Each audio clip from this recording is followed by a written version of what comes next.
like to introduce our speaker now. Thanks. So Chiao, after graduating from a degree in life science, Chiao worked in marine biology research and conservation. Through her internship with Fish Animal Initiative, she decided to switch from a career in academic research to a more interdisciplinary approach to animal protection. In early 2002, she led a team to research, test, and scale interventions that raise aquaculture standards for farm fish welfare in Cebu, Philippines. She's currently pursuing her master's degree in animal welfare studies at New York University, where she hopes to apply her research background to accelerating the movement for farmed aquatic animal welfare in Asia. She loves to spend her time near the ocean, freediving, and watching fish in the wild. So this workshop is called Toolkits for Effective Stakeholder Engagement and Collaboration.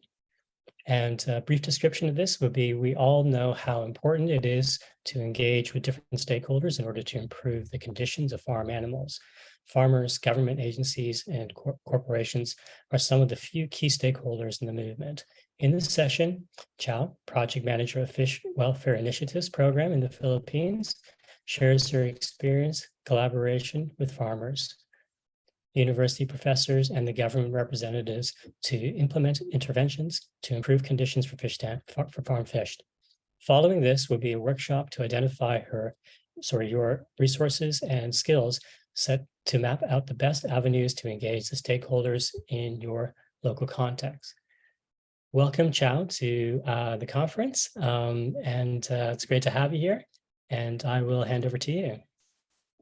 Thank you so much, Gula, for the lovely introduction. And also thank you everyone in the AACA team to be putting all of this together.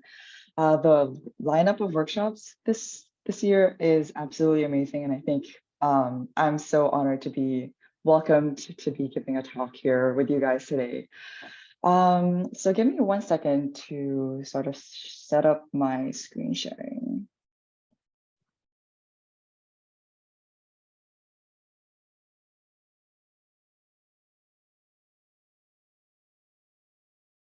There we go. Can everyone see my screen? Great, yeah.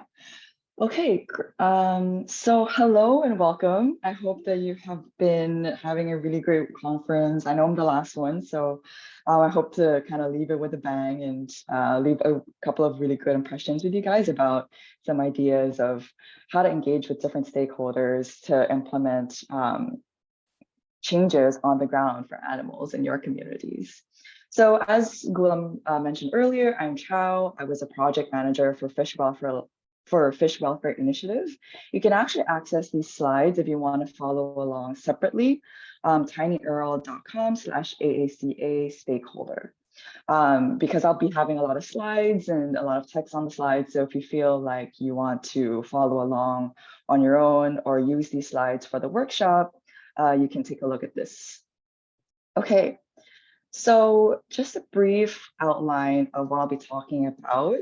I want to start with a brief background of my work and organization, Fish Welfare Initiative, and how we use stakeholder engagement in our programs to achieve our outcomes.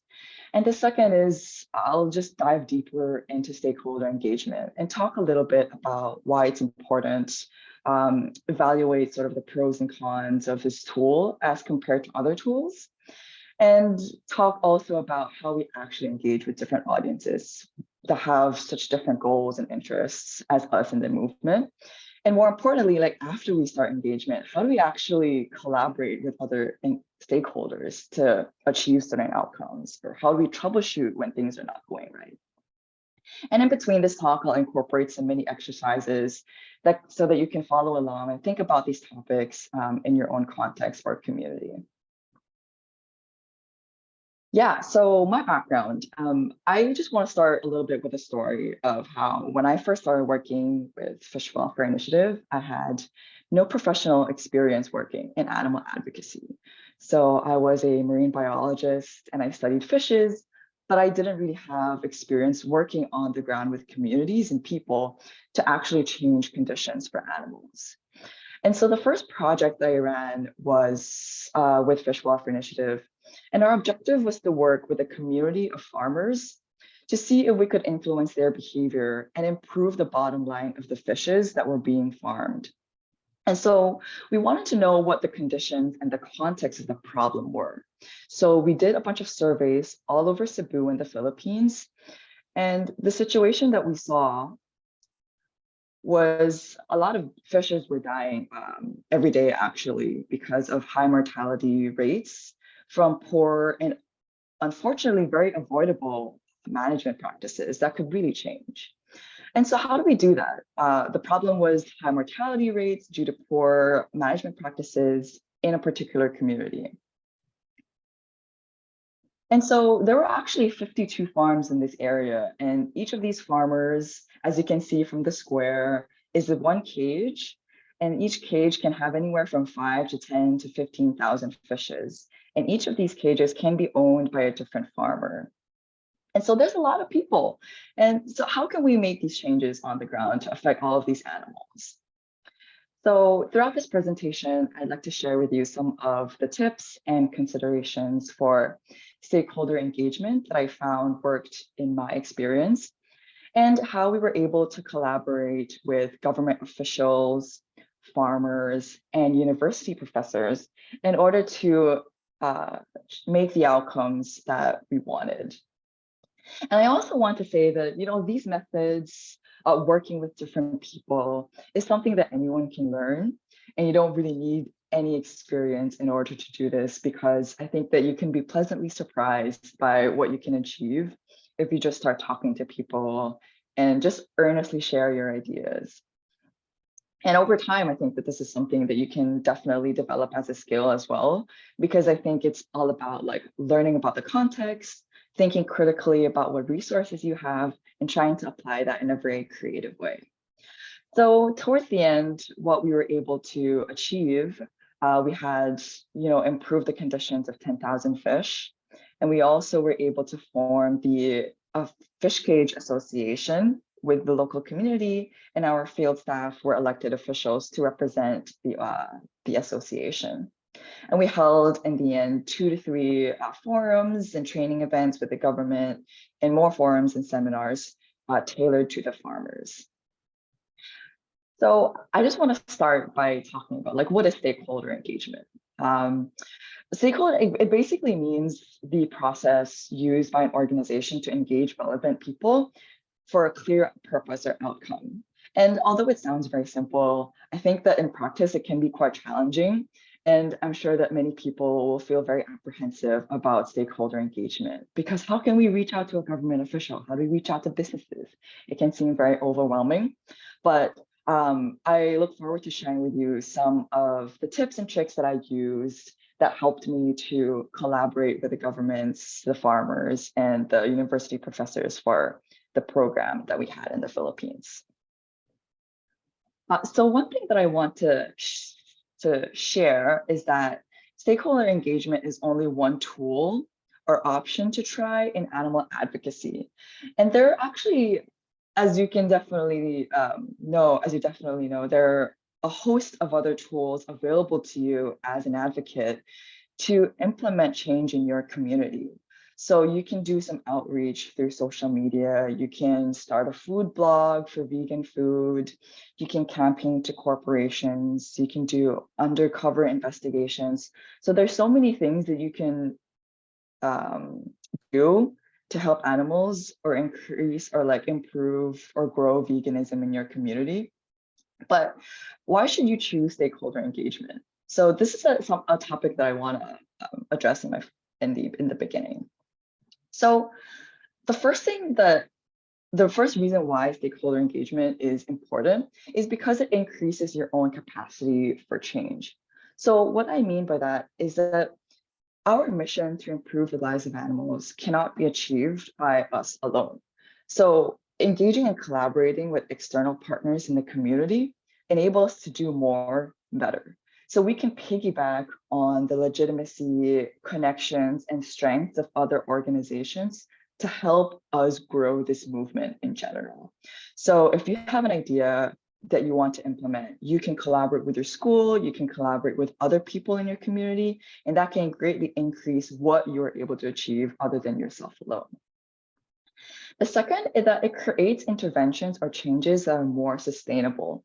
So I think that this is something that can be overlooked sometimes because, for example, if for whatever reason you have this amazing project that you implement or that you do in your community, but if you move to a different country, if maybe you weren't able to secure funding for this year, or maybe your priorities change and you have so much more on your plate to do, then this project stops. But if you collaborate with different stakeholders, that often means that you have a higher chance that this project can be carried on even after you are no longer able to continue this program. And so what it means is that you get a lot more support from different angles to carry out this mission. And having local partners can help your initiatives continue even though you are no longer actively working on it. And the third is that it builds momentum for future work. This is also a very important point, is that we want to normalize like having animal welfare discussions on the table. We want to have more people outside of this movement be aware about animal welfare issues. And if we're able to engage with different stakeholders, it helps this movement overall improve and sets the stage for future work. So for me personally, when I think about this point, you can also just imagine yourself as a part of the larger animal welfare and animal rights movement, and you reaching out to a particular stakeholder, it makes it easier for other people to recognize our cause as important. And I'll talk a little bit about this more later, but sometimes it can even help the movement just to work with different stakeholders for the sake of working with them and building a relationship with them that can help the movement in the future. And the last reason is that it can help you build or gain a better insight into the strengths and weaknesses of your idea. So for example, you want to introduce plant-based foods in your school.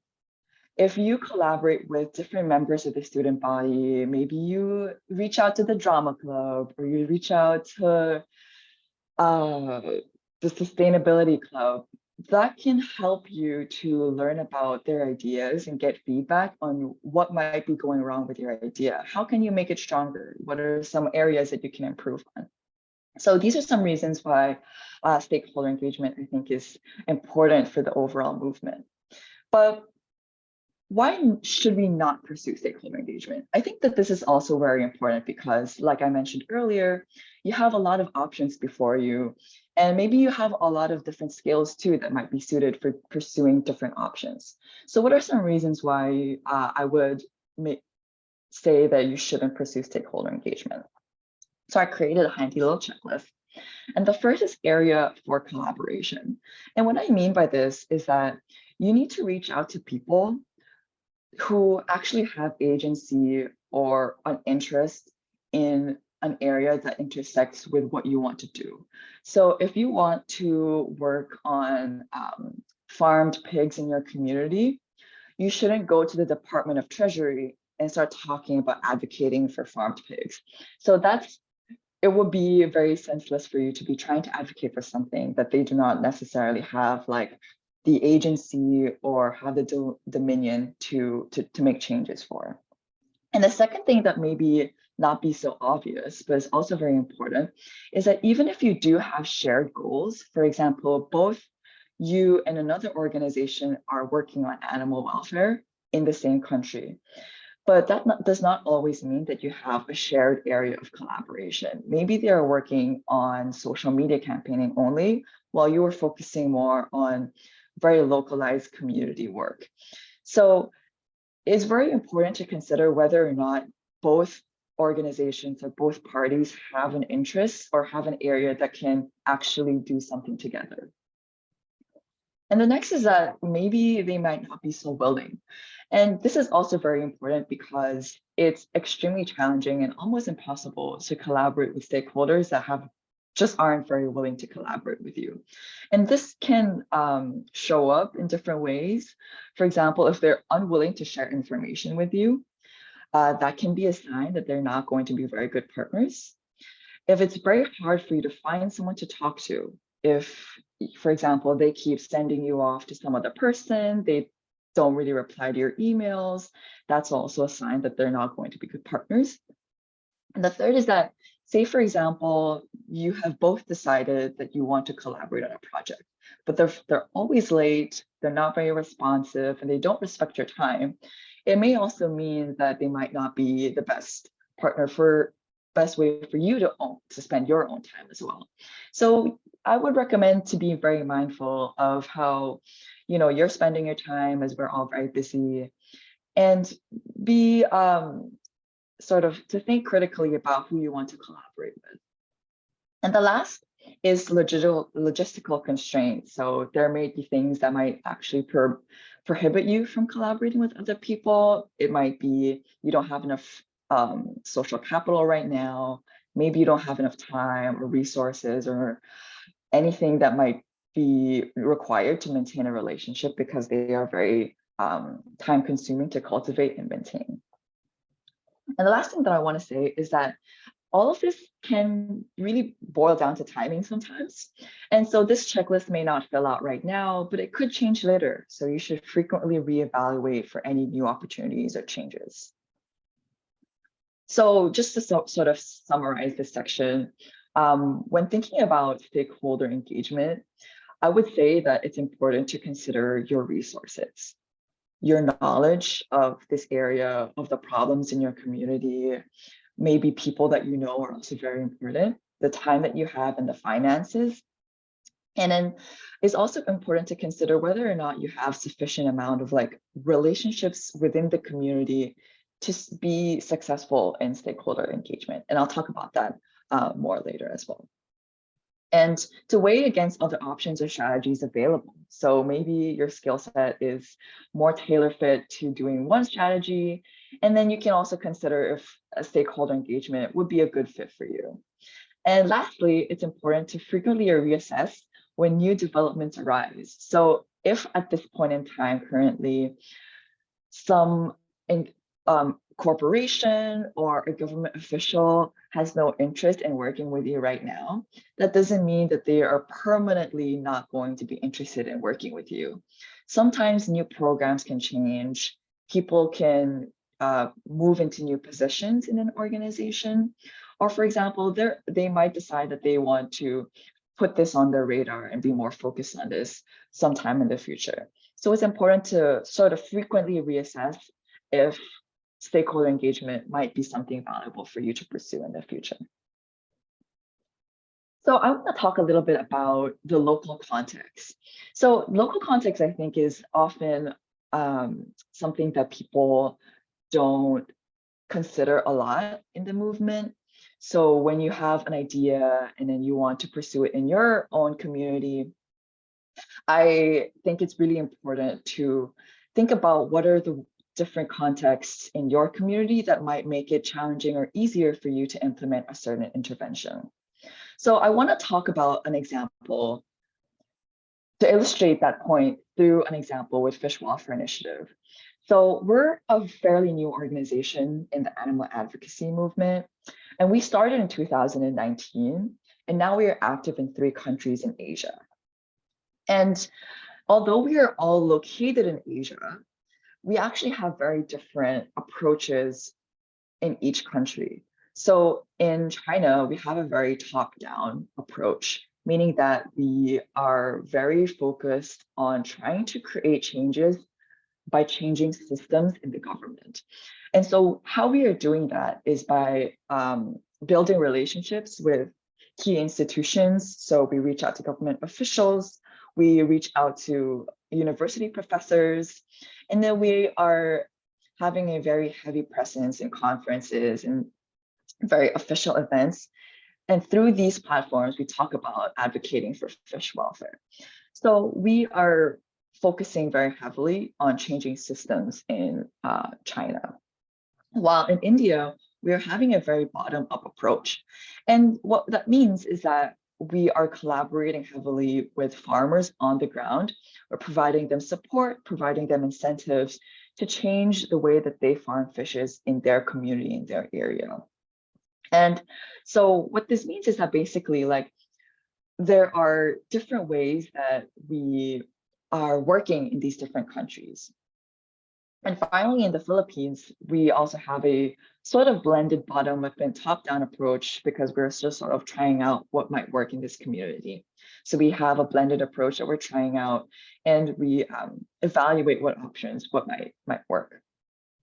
So the takeaway that I want everyone to sort of like take home from this example is that you cannot simply take an intervention and plant it somewhere else, because the battleground, or like the context of which you're operating, greatly changes the success, the likelihood of success, or like how feasible a particular intervention might be.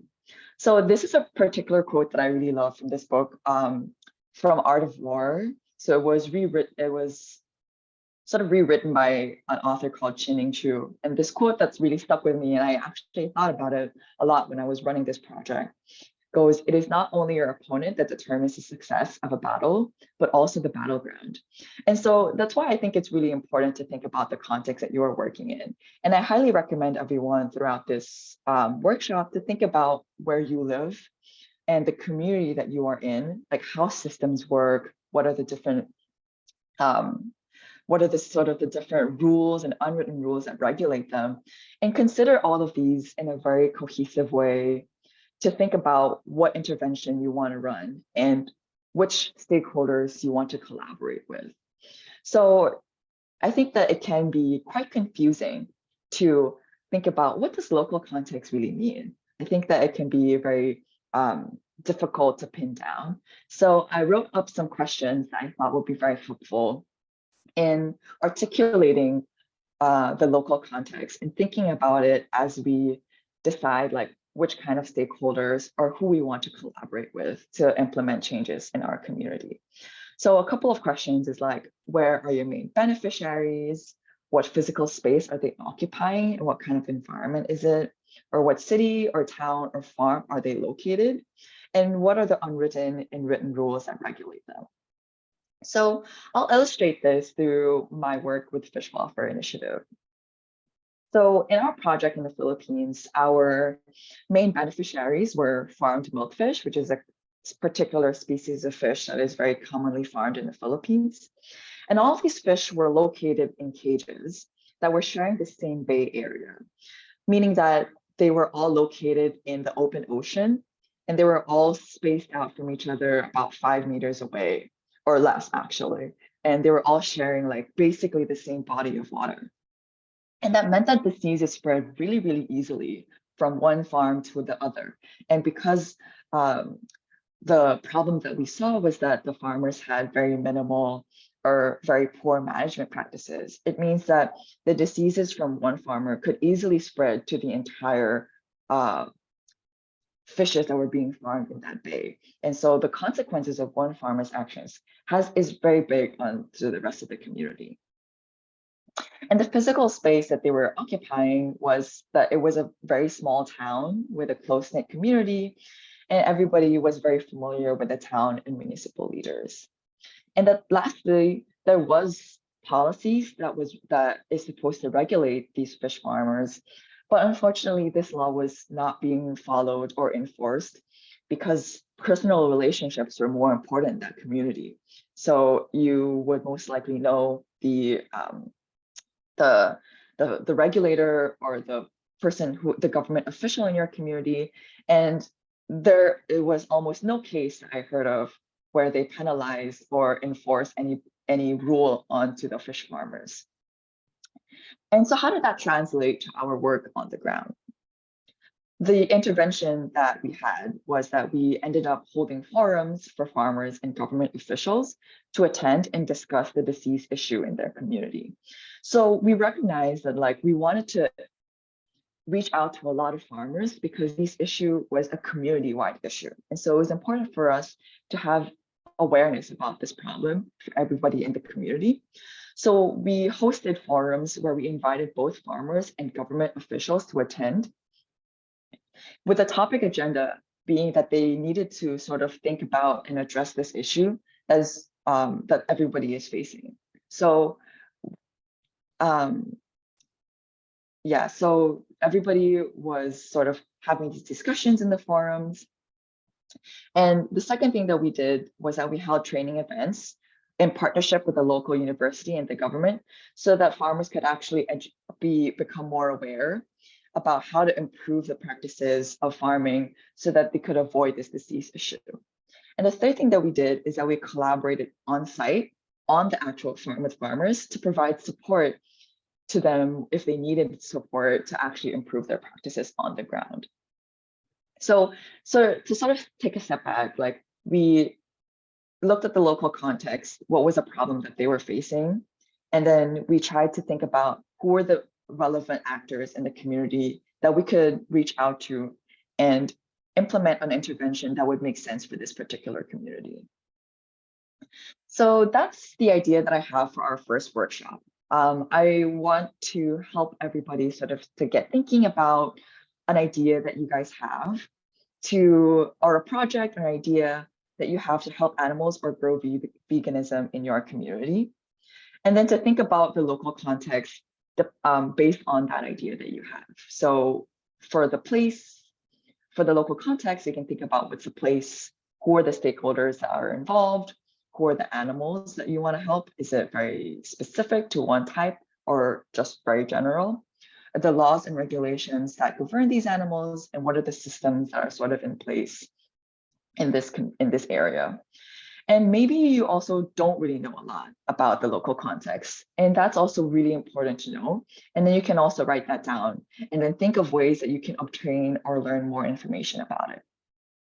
And the second question is, maybe think about, like, is stakeholder engagement an ideal tool to use for this project, or are there other options that you can try?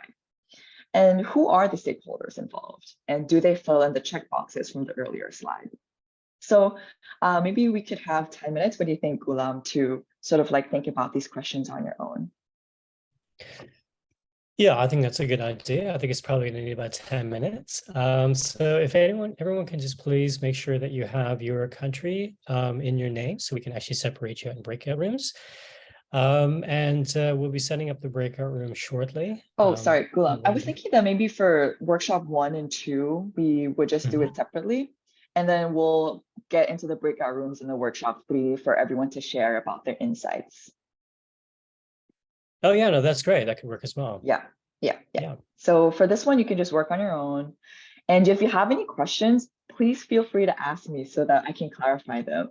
I know that this is a little bit maybe confusing, so please ask questions if you have any.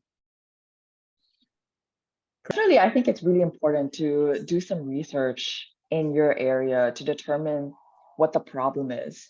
So when we first started, we did have a formal research.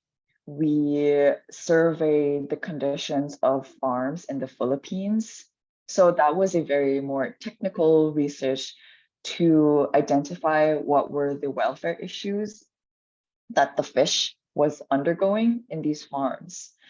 And then in terms of the participants, like the stakeholders, we did not have any research onto these stakeholders themselves. But I think that that's very important too, and something that would probably be a great idea moving forward, to also do some research on the participants, like the stakeholders. For me, actually, what I did was a more informal sort of research. So whenever I had interactions with farmers, I would talk to them and I would ask them questions. And that would sort of help me build an understanding of what was going on in the community. And I guess that I learned a lot just by spending time with them. And it's not always in a work context. I would just, like, sometimes they would invite me to share a beer with them in the beach in the morning. And then that's how I get to know more people in the community. And that's how I understand the problems that they are facing and what might be a useful solution. And so I think that Yeah, research can take in many forms. You can do a very formal research and evaluate, like have everybody come in a roundtable discussion. And I think it's also possible to do a little bit more informal research and just make friends with people and understand more about their viewpoints from a more casual perspective. Hope that you guys were able to think a little bit about a project or idea that you have and work through these questions. And we will also have workshop number 2, where I'll continue to ask you guys to answer questions about the content that I talk about later on. And then the last workshop will be a breakout for everyone to break out into their countries or regions so they can share some of the insights that you guys have. And I hope that that will be very helpful. So get back. Say, for example, that you have decided that you want to start engaging with stakeholders. How do you first make contact? So I think that this is like also very tricky. I think many people might struggle with this, and I myself struggled with this. The first time that I had to like have a meeting with a very high-ranking government official in the Bureau of Fisheries and Aquatic Resources, I was so nervous, like, oh my God, what do I say? What do I have to prepare? What are all the different things I need to do? So I want to talk about that initial engagement part, but so maybe I can help you guys if you ever come at a point where you need to start having meetings with government officials or farmers or corporations. So the first thing to think about is that it's important, I think, to evaluate if you need like a mutual connection or if it is acceptable to reach out with no introduction. And this will depend on who you are trying to reach out to. If it is a government official, if it's a university professor, if it's a farmer or a business or a corporation, like all of these different things will have an impact on what is sort of like the social what is like required for you if you need to have a mutual connection in order to have a meaningful engagement, or if you can just walk into their office. And also, I think that where you are doing this can also have an impact. I believe that this will probably differ depending on the country or region, what is actually acceptable or not acceptable in your context to have a meeting, like a cold call meeting, or if you need someone to have an introduction for you. And the second tip I have is to get creative on ways to make contact. So if you feel that you have no way to make contact with this particular stakeholder, you can always try to think about different creative ways to actually do that. Having a mutual friend or a coworker making an introduction would be the easiest. And I think that it tends to lead to the most friendly interactions from there, but that's not the only way. You can try to reach out through email, social media, LinkedIn. And I think events and conferences are also very important, not to forget. If you're trying to meet up with a government official, you can show up in a town hall meeting, and that could be a way for you to make contact with that particular official. And lastly, could you just simply walk up to their office? I think that this could also depend on the context. You can always try to do that, but in my particular case, it was very easy to walk up to their office if they were a government official because they always needed to be in the office in working hours. But as a farmer, you can't just show up to their house and start talking to them. You would definitely need a connection. And lastly, I would recommend to prepare well for your first meeting. And depending on who you are talking to, you should also consider how much you should prepare for that particular meeting. So I would say that typically people who have very busy schedules, for example, government officials, companies, especially larger companies, will want you to have a very specific ask. So they would find it quite frustrating if you set a meeting with them and you don't really have very clear ideas about what you want to do.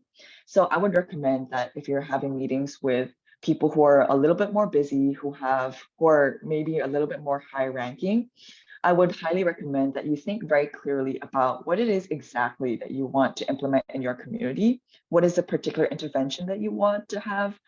And then even come prepared with a presentation, a document, maybe come up with a document about your research that you did, maybe show a survey that you had in your community of how many people want this idea implemented.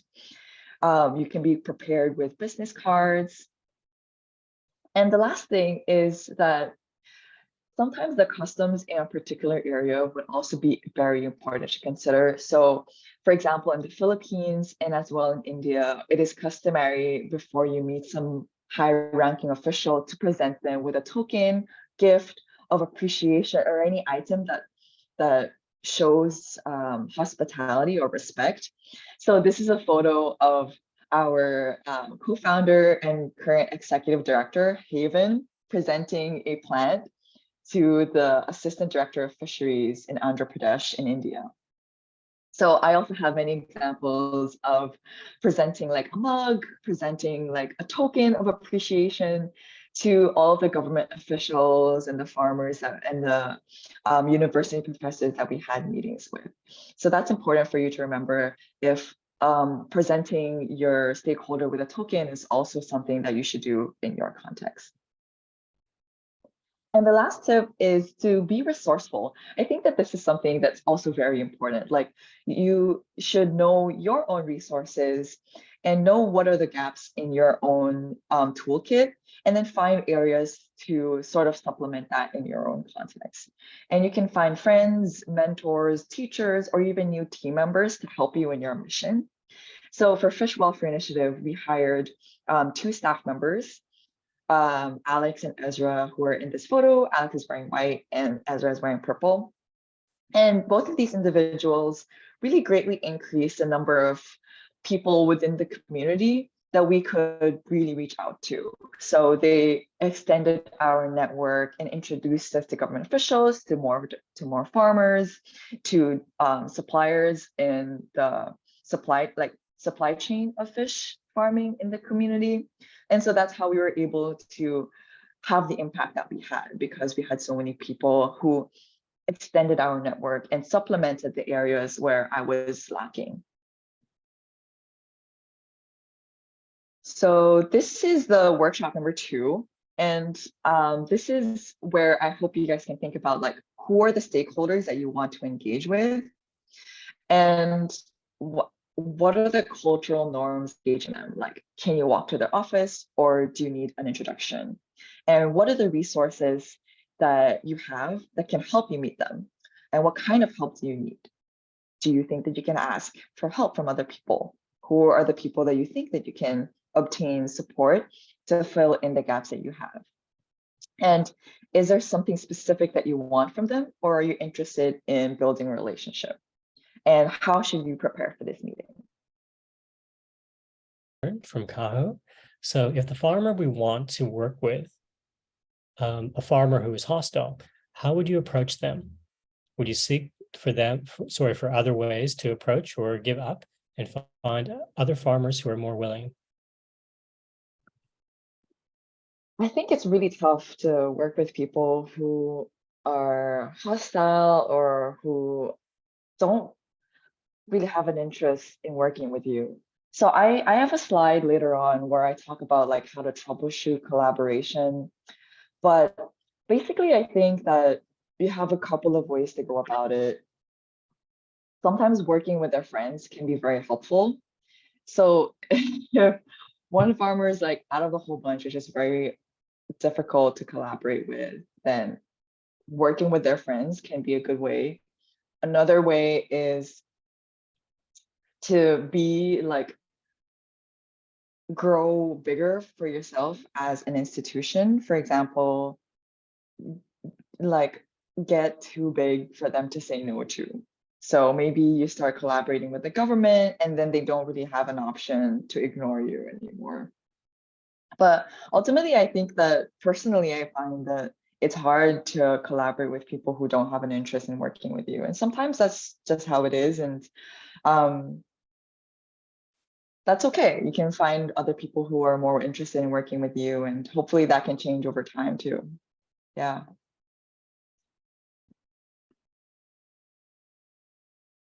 Great answer. Yeah. Okay, so I think we can probably call everyone back now. Okay. Great, thanks. So I hope that you guys were able to think a little bit more about the specific stakeholders that you want to work with and how you can actually start collaborating with them. So the next thing that I'd like to talk about is collaboration. So say that you have agreed with a stakeholder to start working on a project together. How do you ensure that it will be successful? So this part, I think, like, can also take trial and error for you to understand that particular stakeholder, that particular person or group, and it takes a while to understand how they work and what their goals are and how to sort of navigate the situation. But overall, I just have a few things I want to share. The first is it's important to manage your own expectations. So it's not going to be perfect the first time. You will have a lot of misunderstandings, and they will think you said this one thing and actually you meant some other thing. And sometimes the outcomes of what you wanted to have in the beginning will be different in the end after both parties have agreed and actually run the project. So it's a process of managing your expectations and compromising with the other person or the other group so that both parties are able to have something that they both want out of that collaboration. And while you're actually working together, it's important to define what success looks like for both groups. So you're able to set very clear expectations. So for example, you're having a meeting with a government official, ask them very clearly, like, what do you want to achieve? What are your goals from this event? What would you like to see out of this? What do you think will be a success?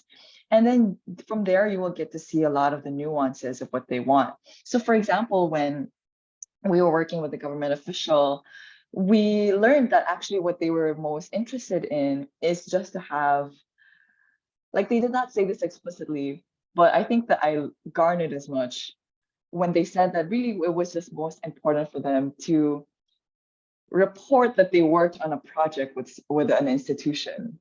So they were not very interested in the very fine details, the very fine details of what was going on in the actual project that we wanted, but they were more interested in being able to say that, hey, report to their supervisor, like, hey, we did this activity with this institution.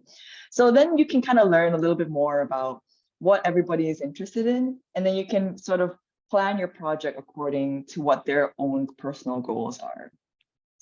And the third is I think it's also important to incorporate their ideas whenever possible, because when you're collaborating with different people, you want to show others that you are interested in their ideas. You want to show other people that you respect their ideas.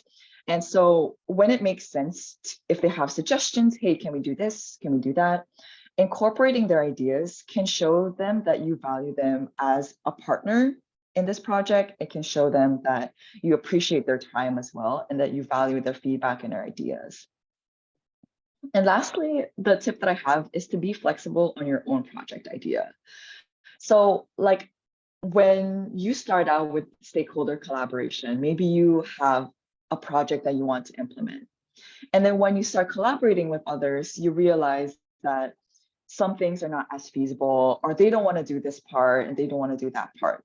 So, but being flexible on what you want to do is really important, because at the end of the day, sometimes just collaborating with a different entity is in itself is very valuable. So it helps set the stage for future work, which is something that I mentioned in the earlier slides in the section like why stakeholder collaboration. Like, for example, you are trying to collaborate with a government official, and at the end of the day, the project that you both agree on is not as helpful to animals as you initially wanted. But that's okay, because through this process of collaborating with the government official, you are able to get feedback on your ideas. You're able to learn more about what they think is important. And that can help you the next time that you have an idea that you want to implement. And it's also important for you to sort of build relationships, right? And get to know other people. And that can also help the greater movement towards the end of the day. And so that's the sort of one of the things that I wanted to share, is that the process of working together is a good way to build relationships and helps other people understand your goals and values. So one example that I like to share is that when I was working with the fish farmers, a lot of them were not personally very invested or didn't personally care about fishes the way that I cared about them. But through working together and spending time with them, they could see the way that I behaved, and they could see how I personally cared. And that's how they sort of learn about who you are and learn about your movement as an idea. And I think that there's a lot of value that we place on the outcomes of a project, when really the process of it, of working together and sharing your ideas through that, is also a good way to help the movement overall, because we are increasing the time that people who don't care about animals can spend time to like work with you and learn about like your values and your systems. So I think that that's also a goal at the end of the day. So don't discount it if you feel like, oh, the project that I'm doing with this partner is not so impressive. But really, I think it's also important to celebrate the fact that you are working with this particular stakeholder, and that in itself is a very positive outcome. So troubleshooting collaboration. This is a question that Kaho asked earlier. What are some issues that can come up while collaborating with other stakeholders? So resistance to engagement is also something that I personally faced. There were many problematic farmers that did not want to come to the forums, did not want to come to the seminars, and they were quite like they were probably a big source of the issue. And so some tips that I have is one thing that you can do is to become a more powerful or influential person or group. So if you are trying to set up a meeting with farmers that are resistant to engagement, by becoming more influential in the community, having more friends in the community, having more relationships with people who are in higher positions, can help you, because that means that they cannot really say no to someone who is in a higher position within the community. I think that that can be helpful, but I'm not sure if that might help in all contexts. So I'm curious to hear if you guys would agree that this would be a helpful tip. And the second thing is engaging with people that they work with. For example, partner with their friends, talk to their friends who are their partners, and try to engage with those people. So by working with people that they are themselves working with, I think can also be helpful, because that will sort of influence them that, oh, maybe they should probably like join this event or like go to this meeting. And the third is to celebrate your victories and know when to try another time. So sometimes, like, if people don't want to talk to you, then that's okay. Celebrate the things that you have already achieved, and just constantly reassess when it would make sense for you to try again with a stakeholder collaboration. So timing can be everything. You can wait for new projects to align, for a goal alignment, new administration or staff, or wait for new opportunities to change. And that might influence like the likelihood that that person will talk to you. And the last tip I have is to be creative. Like, hopefully you can think of some way that can help you. One thing that I did was like having lunch meetings with all the farmers, and then if he's over there, then he might be curious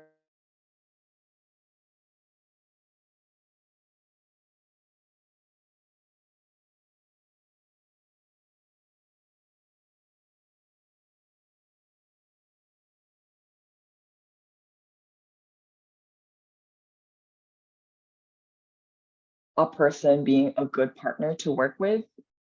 And I would recommend that to try to find ways to work on a project together that can have positive outcomes. And working with another person in the same group can be helpful. and finding other motivators can also be helpful. So I have some key takeaways, and then maybe we can move out to the last workshop where we break out into rooms and we talk about all of the different things that we discussed in the earlier workshops. And the first is that stakeholder engagement is a skill that can be practiced. So I really think that you don't really need a lot of experience in this. And I think that we're already doing it in our day-to-day lives. When you meet new people, when you have to go to a meeting and you meet someone else, a new coworker, I think that in itself is already stakeholder engagement. So I think it's a skill that everybody has in some way, shape, or form. And you can always think about your context to implement new ideas. And so I think that the tools that I discussed can also be applicable to a variety of different project ideas. And I hope that we can sort of talk about them more in the workshop. And stakeholder engagement is important for the long-term movement of improving the lives and conditions of animals. So like I said earlier, like it's important, like stakeholder engagement in itself can be valuable because you are spreading the ideas of the movement just by collaborating with other people, not necessarily the outcome of the project. And lastly, the fourth thing is that the context of who, where, and why can have a huge impact on how you will engage with others. So this is the idea of the battleground having a huge impact on how you will actually work with other people and what idea or what project you want to implement on the ground. And the last tip is to be creative and find ways to get support for your idea. So there's no way that I would have been able to implement the project that we had in the Philippines without hiring the wonderful team that I had. And so increasing your capacity in that way can also be very helpful to be more successful in stakeholder engagement. And, like, I'm here for you guys. I think that everybody here in this conference would also be a really excellent way of getting support. And I recommend that you can reach out to me, you can reach out to anybody to sort of ask for tips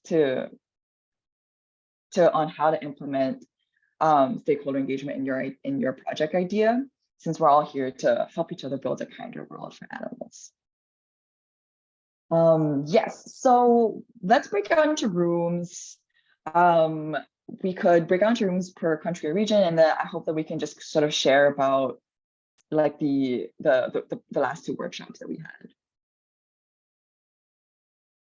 Great, fantastic. So while our tech sets that up, I just need to note as well that the breakout rooms will not be recorded. And we do encourage everyone to join a breakout room session to get the most out of this workshop. But if you don't want to join a room for any reason, you can stay in the main room with us by refusing to go into the breakout room. So if you do want to switch rooms, please come out of the main room and we can arrange that for you. And also, if you can just remember the group of the breakout room that you're going into, and if you can nominate one spokesperson as well, you can maybe take notes as well. So when you come out, and I'm just seeing if the breakout rooms are ready now. To kind of summarize the conversation.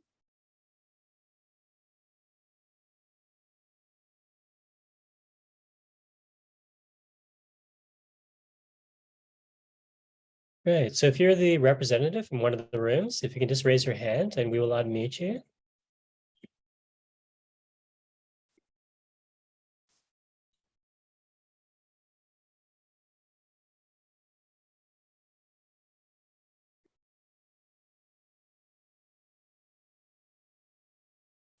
I'll just go around again.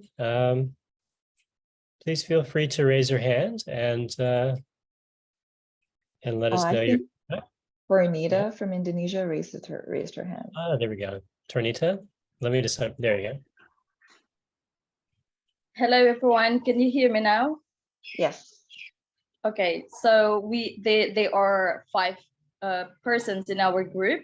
So it's so much fun talking with all the people in the group. So we are talking about the tempe movement in Indonesia, because it was people generalized tempe as like a lower class food, but now the tempe movement, it's getting popular and not only in Indonesia, but everywhere in the world as well. And then there's organizations that making that movement. So it's like underground vegan as well. So we hope that this is kind of like part of the animal regulations as well to reduce animal consumptions in Indonesia. And another topic which is very interesting as well, we're talking about the horse carriage in Indonesia that we call it andong. That there's some places that some like in Yogyakarta in that place the horse carriage it was like a culture, like a tradition so that people aware that this is part of their traditions, but they still using it. But again, we keep seeing many footage about the cruelty of the horse. But then in another city, big city, Jakarta, it's not even relevant for the people over there. That they're just making it for tourism. But the place, it's very crowded. There's a motorbike. Again, it's animal cruelty. So that's part of that we concerned that would happen in Indonesia. But probably Fajar or other persons in the group want to add in our group.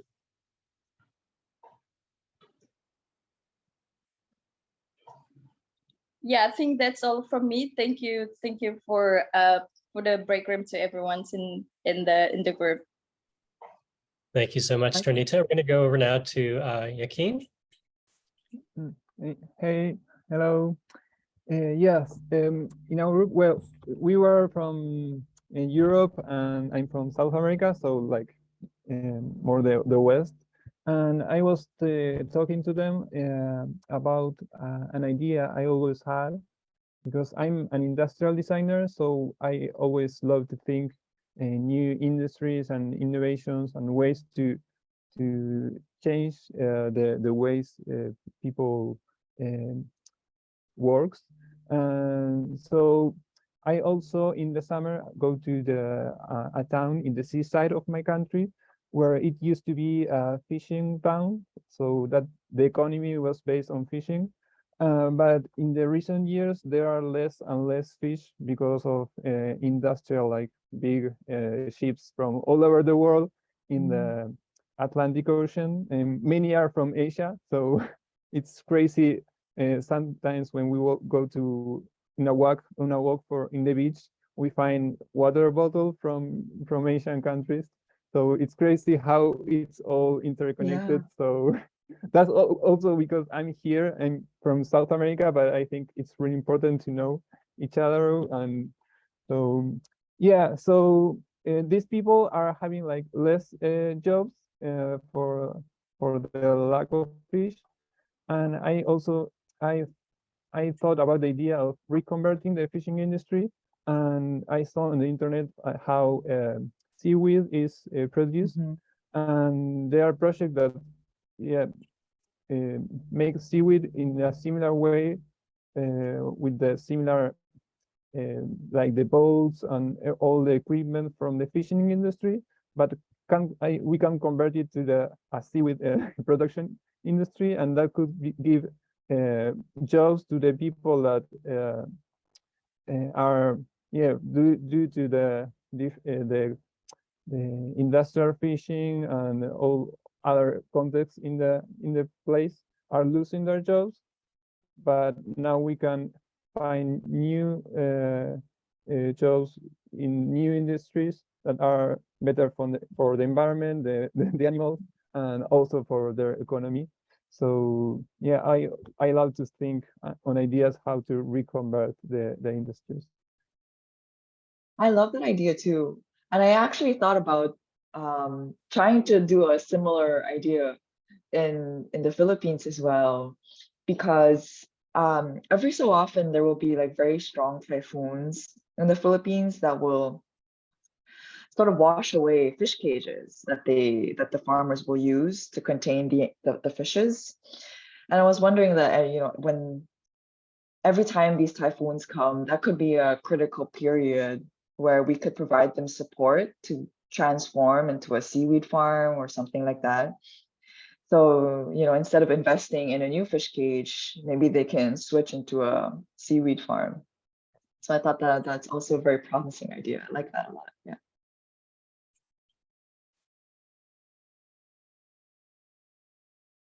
I did see another hand. Was it Solela? Was your hand up earlier?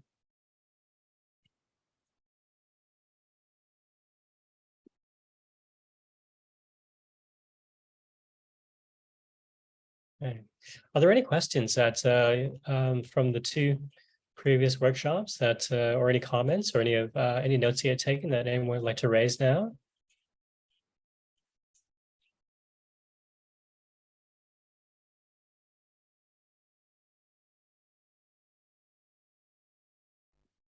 Yeah, if anyone has any questions or.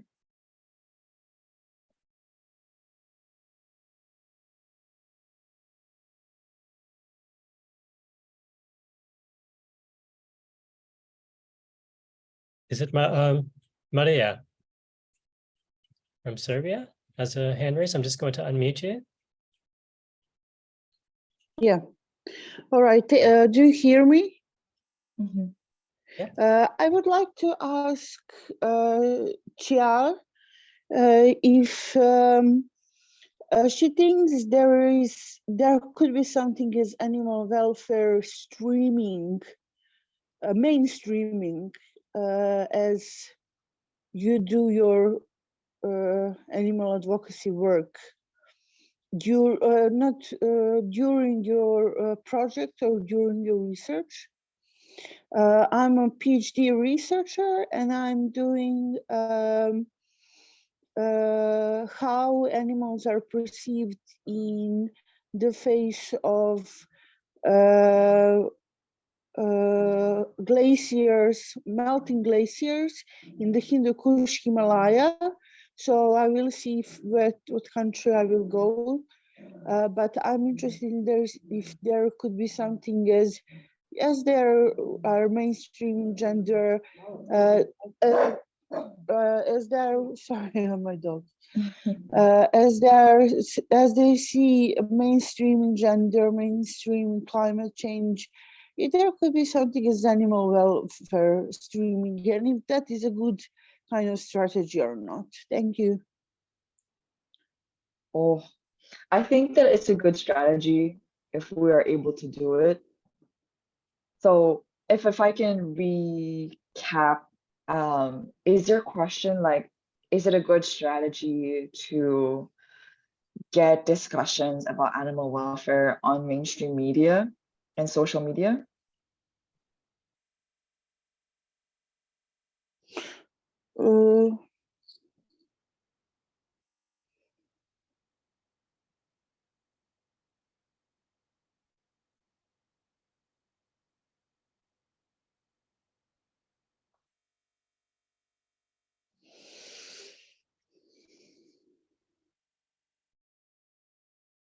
Or did I misunderstand your question?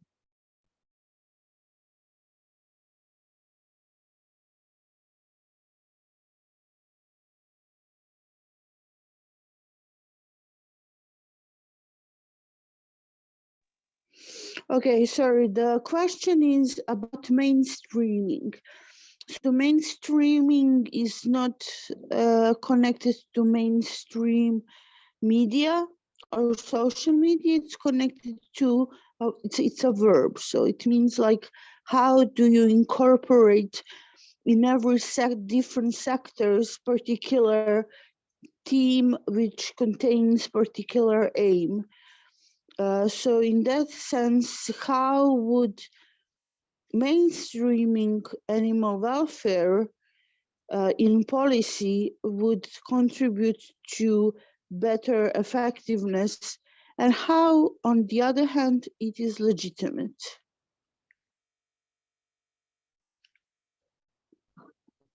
Thank you. Thanks. I think that would be a very important step for the movement if we are able to have like animal welfare incorporated as or recognized as important as like a goal in different sectors of society. I think that that would be really important for the movement. But also, I think that it's a very challenging thing to get to that point. And I think that all of our conversations in this conference is about working towards that goal of having animal welfare just sort of recognized as something important and valuable to incorporate in businesses and governments and policy. And I think that when we are able to do that, I think that we'll have a lot of impacts for animals. But right now, I think that's the challenge, I think.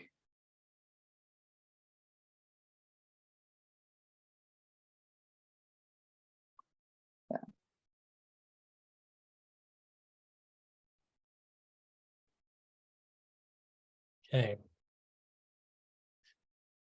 So I'm just going to read from the chat, if that's okay, just to fill in the gap here. So this is not a question, but a comment from Kaho. So Kaho says that she loves how you said about relationship building with the stakeholder. It's not just about us learning about them, but also them learning about us. So I think that was a really, really good point. And there's another one from Alden who mentions, I like how you use fishes as the plural of fish to reflect their individuality, which is something I didn't pick up, but that's actually quite clever and that's quite good. There's a YouTube video that I highly, highly recommend about fish, which is by Ryuji Chua, and he actually was he was featured on the Trevor Noah show, The Daily Show. I don't know if you know him, but he's quite a famous talk show host. He was invited to talk about the documentary that he made on YouTube about fish. Let me go send the link on it here. I think it's really excellent, and I hope that if you have time, go take a look at it. I loved it so much. Here we go. I'm gonna share it here. So that's the link. Go take a look and watch it. Oh, then chat to.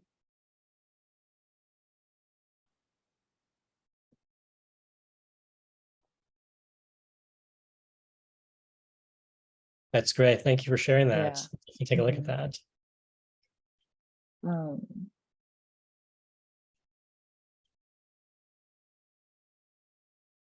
So we have a comment from Surajan. Perhaps Surajan, you'd like to unmute yourself and just read us your comment. Okay, like a few years ago, like I had an opportunity to move, like to have like travel to the western side of Nepal, and like there was a big dam built for the irrigation project from the government, and the thing that quite upset me is that the fishes are not being able to pass from like move front due to the non-friendly structure of that dam. So, and it's like lots of organizations are trying to work on that structure, but still government is not showing any type of interest in remodifying those infrastructure to make it more fishes friendly. So what do you think, what could be done like more like upper level, like how could we approach the government and work on this to modify those big invested structures and that? Yeah, I think that this is such a tough thing, and I have also a lot of experience of seeing these kinds of things, like structures that are not very friendly to like migratory animals, for example, I think is very damaging. So one thing that I can maybe suggest, I think that collaborating with other nonprofits can be very helpful. So I don't know if there are nonprofits in Nepal, but if there are, like work with some environmental groups in Nepal, all of you guys collaborate into one sort of cooperative or one association, and then like have a very united front when talking to the government can be helpful. Also, if it's a small town versus a small community, it can be also helpful to have just people like informing the government that this is not something that they want, can also be very helpful. But yeah, I resonate with that a lot. I think that these challenges are very tough, but I think that you can do something about them. You just need to make a very concerted effort to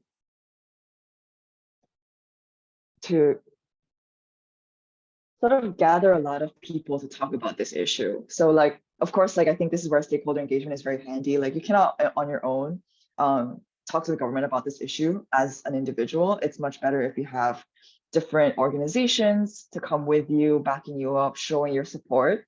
And the more people, maybe if you're able to set a meeting with a government official, the more people who are able to attend this meeting, it shows to the government official that this is a very important issue to them, to the constituents. So I think that that can also be a very helpful. Yeah. Yeah, that's challenging. Yeah. Mm.